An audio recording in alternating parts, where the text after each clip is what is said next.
Hello students, welcome to TSN School, class 12th, subjects physics and chapter number 4. Chapter number 4 का part number 13. Part number 13 हमने ये आपको कल ही पढ़ाया था. ये पार्ट आपका आधे में रह गया था, इसको कंटिन्यू कर रहे हैं. कल हमने आपको पढ़ाया था मूविंग कॉइल गैल्वोमीटर. गैल्वोमीटर का एक डिवाइसेस होती है, इसका प्रिंसिपल बताया था आपको, इसका कंस्ट्रक्शंस बताया था. मोर द करंट, जितना ज़्यादा करंट दोगे टॉर्क उतना ज़्यादा आएगा, जितना ज़्यादा टॉर्क उतना ज़्यादा रिफ्लेक्शन, जितना ज़्यादा रिफ्लेक्शन उतनी ज़्यादा आपको more is reading on scale. It's call be output and more the current is input. इसके कंस्ट्रक्शंस बताया था कि दो टर्मिनल हैं T1 और T2, मैग्नेट हैं जिनके पोल हैं N और S, magnetic field B, fine wire है, N टर्न्स हैं वायर्स, जो N टर्न्स हैं वायर सॉलिड भी इंसुलेटेड. ये वायर है कैसे हैं, इंसुलेटेड यानी कोट किए हुए हैं. प्लेन वायर नहीं है, प्लेन वायर तो वो क्या होते हैं आपके एक दूसरे से टच होके स्पॉइल हो सकते थे. ओके, तो ये कोडिंग वाले वायर हैं. Wire should be insulated. ये आपका नीचे से वायर जो नीचे आती आ रही है स्प्रिंग से हो रही है, स्प्रिंग से आपका टर्मिनल 2 आ रहा है. ओके, तो यहाँ से आपका फाइनल जो टॉर्क निकल के आ रहा है NIAB cos थीटा. तो torque NIAB cos theta where N equals to number of turns, A is equals to area of each coil, theta is equals to angle between A and B, and tau is equals to NIAB sin theta where theta is equals to angle between A and B, M is equals to NIA. Okay students, अब देखिए यहाँ से आपका निकल के आया restoring torque. What is the restoring torque? Restoring torque आपका क्या होता है, टॉरिजिनल स्ट्रेन. आपका रीस्टोरिंग टॉर्क हम किस तरीके से मेजर करते हैं? रीस्टोरिंग टॉर्क आपका कांस्टेंट है, इसको C से डिनोटेड करते हैं. ट्विस्ट आपका अगर 1 डिग्री का है तो रीस्टोरिंग टॉर्क C, 2 डिग्री तो 2C, 3 डिग्री तो 3C एंड 5 डिग्री तो 5C. तो फाइनली आपका जो टॉर्क रीस्टोरिंग निकल के आया वो आपका C5. इन दोनों को अगर बैलेंस करते हैं, restoring torque and applied torque balanced है, बैलेंस्ड बाय रीस्टोरिंग टॉर्क के द्वारा बैलेंस है आपका. तो torque applied is equals to torque restoring NIAB sin theta is equals to C5. तो यहाँ से I इज इक्वल्स टू क्या निकलेगा, C5 upon NAB sin theta. C आपका constant, N constant, area constant, magnetic field constant. क्योंकि जो magnetic field है वो यूनिफॉर्म डिस्ट्रीब्यूटेड है तो कांस्टेंट है. N भी नंबर ऑफ टर्न सेम है तो वो भी कांस्टेंट. एरिया हर जगह सेम है वो भी आपका कांस्टेंट. फाई और जो साइन थीटा वो आपका कांस्टेंट नहीं है, तो I is proportional to phi upon sine theta. Theta को हमने क्या कर दिया, साइन थीटा को रिमूव कर दिया, तो वी यूज़ रेडियल फील्ड. जैसे ही थीटा को रिमूव करते हैं तो हमें रेडियल फील्ड यूज़ करनी होती है. इसका मोटिव क्या है कि अगर जितनी ज़्यादा करंट होगी उतना ज़्यादा ही डिफ्लेक्शन होगा. तो इस कॉल भी I is proportional to phi. Sine theta को हमने क्या कर दिया, रिमूव कर दिया. We use radial field. यहाँ तक हमने आपको कल पढ़ाया था. आज हम पढ़ेंगे रेडियल फील्ड. रेडियल फील्ड क्या होती है पार्ट 14 में आ जाएगा आपका, लेकिन आपका ये गैल्वोमीटर में ही है ये वाला. रेडियल फील्ड है सिलेंड्रिकल मैग्नेट और दूसरा है आपका सॉफ्ट आयरन कोर. वो भी कैसी है, सिलेंड्रिकल. आपका ये देखिए राइट हैंड साइड में एक हमने फिगर बनाया हुआ है, लकड़ी का ये गुटका है आपका. नीचे से हमने एक सिलेंडर इसमें हैंग किया हुआ है. इसका एरिया हर जगह क्या है, सेम है, बिकॉज ऑफ कि जो हमने ये जो वायर लपेटा हुआ है वो पूरे सिलेंडर में एक ही सॉफ्ट आयरन कोर में लपेटा हुआ है, इसलिए इसका एरिया क्या होगा, हर जगह सेम होगा, यानी कि एरिया विल बी कांस्टेंट. दो पोल हैं आपके N और S. ओके, अब देखिए ये जो सिलेंड्रिकल जो आपका ये सॉफ्ट आयरन कोर है, इसको हम टॉप व्यू से ऊपर से देखते हैं तो उसका जो सिलेंडर का ऊपर वाला जो पार्ट है वो आपको ऊपर से देखोगे तो किस तरीके से दिखाई देगा, एक सर्कल की तरह दिखाई देगा. वो हमने सर्कल देखिए,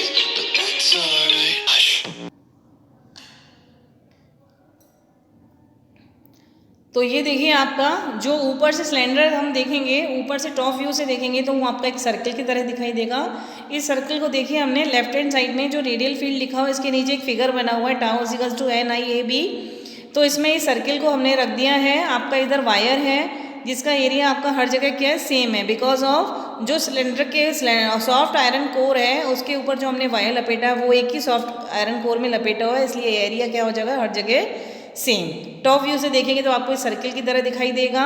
अब जो मैग्नेटिक फील्ड है वो नॉर्थ से साउथ की तरफ है. इसमें आपका ये सिलेंड्रिकल सॉफ्ट आयरन कोर का ऊपर का पार्ट है. ओके, जो कि आपको सर्कल की तरह दिखाई दे रहे हैं. Soft iron core is store ferromagnetic material. it forces all magnet field lines to pass through it also increases its pass it also increases magnetic field at any situation. इसमें other situation क्या है? Any situation inside radial field, अंदर की जो radial field है inside radial field A is perpendicular to B and theta is equals to 90 degree where sine theta is equals to sine 90, तो क्या हो जाएगा आपका 1. इसका रेडियल, ये जो आपका रेडियल फील्ड है इसका क्या यूजेस है? मतलब एक तो आपका जो इसमें एरिया वेक्टर वो किसके परपेंडिकुलर है? मैग्नेटिक फील्ड के perpendicular, where theta is equals to वहाँ क्या हो जाएगा 90 डिग्री.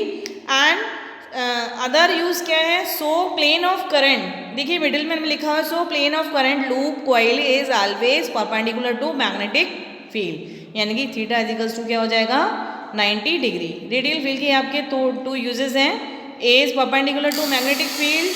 अरे यार कितनी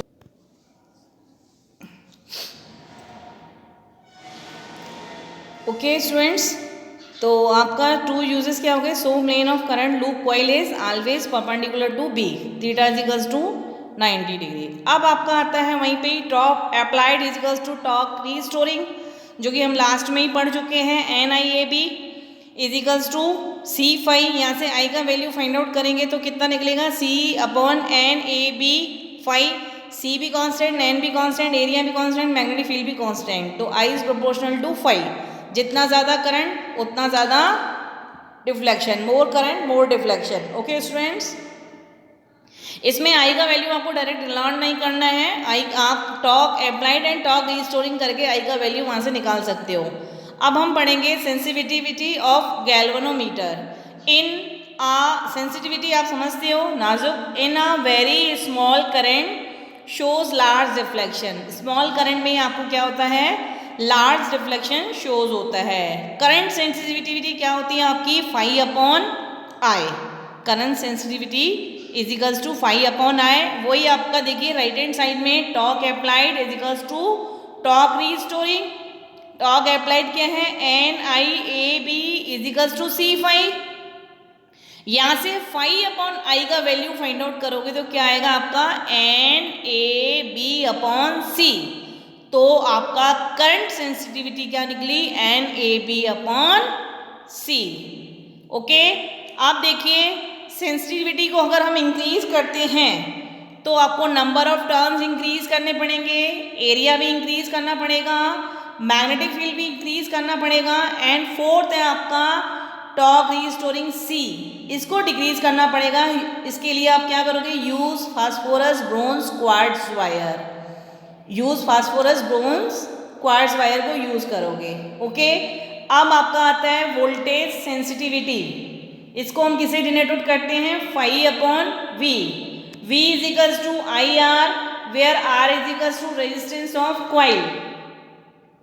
ओके, आई का वैल्यू आपका क्या निकला था यहाँ पे? I is equals to C upon NAB phi. वो वैल्यू हमने यहाँ सब्स्टिट्यूट कर दी, C फाई NABR. यहाँ से हम फाई अपॉन क्या निकालेंगे? V. तो आपका ये क्या निकलेगा? Voltage sensitivity NAB upon CR. अगर हम टू इंक्रीज वोल्टेज सेंसिटिविटी को इंक्रीज करते हैं, नंबर ऑफ टर्न्स इंक्रीज करना पड़ेगा, मैग्नेटिक फील्ड को भी इंक्रीज करना पड़ेगा, एरिया को भी इंक्रीज करना पड़ेगा. टॉर्क रीस्टोरिंग सी को हम क्या करेंगे? डिक्रीज. और आर जो रेजिस्टेंस है इसको भी क्या करना पड़ेगा? डिक्रीज. ओके, जहां एरो नीचे है इट विल बी डिक्रीज, जहां ऊपर है it will be increase. We may increase current sensitivity and still voltage sensitivity do not increase. Okay, आपका ये NCERT में है. We may increase current sensitivity and still voltage sensitivity do not increase. Suppose अगर हम जो number of turns को double करते हैं, नंबर ऑफ टर्न्स को डबल करते हैं, 2n कर देते हैं, तो जो करंट सेंसिटिविटी है वो भी आपकी क्या हो जाएगी? डबल. आप लोग देखिए इधर फाई अपॉन आई क्या आपका करंट सेंसिटिविटी, इसको आपने डबल किया तो आपकी नंबर ऑफ टर्न्स को आपने डबल किया तो करंट सेंसिटिविटी भी क्या हो जाएगी? डबल. फॉर्मूले से देखिए आपका करंट सेंसिटिविटी क्या हो जाएगी? डबल. आप अगर नंबर ऑफ टर्न्स को डबल करते हो वोल्टेज सेंसिटिविटी के लिए, तो वहाँ रेजिस्टेंस भी क्या हो जाएगा, डबल। रेजिस्टेंस R क्या हो जाएगा, 2R। इसमें देखिए R is proportional to L, जो R है वो डिपेंड किस पे है, L पे है। R is proportional to L के होता है। अगर आप L को बढ़ाते हो तो रेजिस्टेंस भी आपका वैसे ही इंक्रीज होगा। तो नंबर ऑफ टर्न्स क्या आपका L ही एक तरीके से, जैसे ही L को इंक्रीज करोगे तो रेजिस्टेंस भी क्या हो जाएगा आपका, इंक्रीज। अब आप वोल्टेज सेंसिटिविटी क्या होगी, इधर फॉर्मूले में देखिए जहाँ phi upon V is equals to लिखा हुआ है N A B upon C R. आपका एन देखिए ऊपर अगर इसको हमने 2n कर दिया और नीचे आपका r है, इसको भी 2r कर दिया, तो r 2 से 2 कैंसिल हो जाएगा, यानी कि एन भी वही रहेगा, r भी वही रहेगा, यानी कि वोल्टेज सेंसिटिविटी पे कोई भी इफेक्ट नहीं होगा, वो आपकी क्या रहेगी, same, remains same. Okay students, current sensitivity में नंबर ऑफ टर्न्स डबल करने पे करंट सेंसिटिविटी भी डबल, एंड वोल्टेज सेंसिटिविटी में नंबर ऑफ टर्न्स डबल करने पे वोल्टेज सेंसिटिविटी रिमेन्स सेम। इससे रिलेटेड क्वेश्चन देखिए, two moving coil galvanometer wire is same M1 and M2, आपको फाइंड आउट करने हैं। N1 30, N2 42, R1 10 ohm, R2 42 ohm, A1 3.6 into 10 to the power -3 and A2 भी आपका वही है, same है। जितना B1 है 0.25 टेस्ला एंड B2 भी आपका वही सेम है। ओके स्टूडेंट्स, अब देखिए आपका find the ratio current sensitivity for M2 and M1। आपको करंट सेंसिटिविटी फाइंड आउट करनी है। करंट सेंसिटिविटी आपकी क्या होती है, φ/I2 और φ/I1 के लिए। तो N2 A2 B2 upon C, N1 A1 B1 upon C। A1 और A2 एरिया भी सेम है और मैग्नेटिक फील्ड भी सेम है, तो ये आपस में क्या हो जाएंगे, कैंसिल। आपका क्या आएगा फाइनल, N2 अपॉन N1, और N2 आपका कितना दिया हुआ है 42 और N1 आपका कितना दिया हुआ है 30। इसको कैंसिल आउट करके आप करोगे तो क्या फाइनल आएगा 1.4। ओके, तो आपकी करंट सेंसिटिविटी क्या हो रही है, आपकी इंक्रीज। अब हम इसमें अगर क्वेश्चन पूछे कि वोल्टेज सेंसिटिविटी भी निकालो, तो वोल्टेज सेंसिटिविटी क्या होगा, φ/V1 N2 A2 B2 upon CR2 N1 A1 B1 upon CR1। Okay, A1 से A1 cancel, because of A1 is equals to A2, B1 is equals to B2। A1 से A2 cancel, B1 से B2 cancel, C से C cancel. आपका final क्या आया, N2 R1 N1 R2।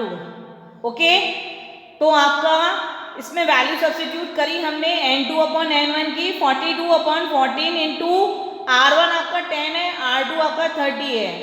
इसको sort out करोगे तो आपका वैल्यू क्या आएगा, 1, क्या आएगा 1।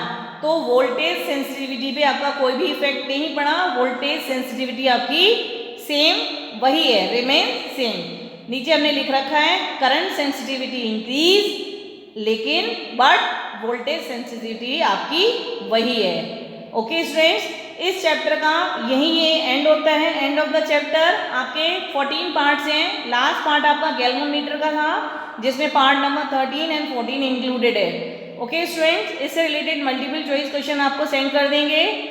अब हम नेक्स्ट वीडियो में जो चैप्टर स्टार्ट करेंगे, चैप्टर नंबर 5, यहीं पे इस टॉपिक को हम फिनिश करते हैं। Okay students.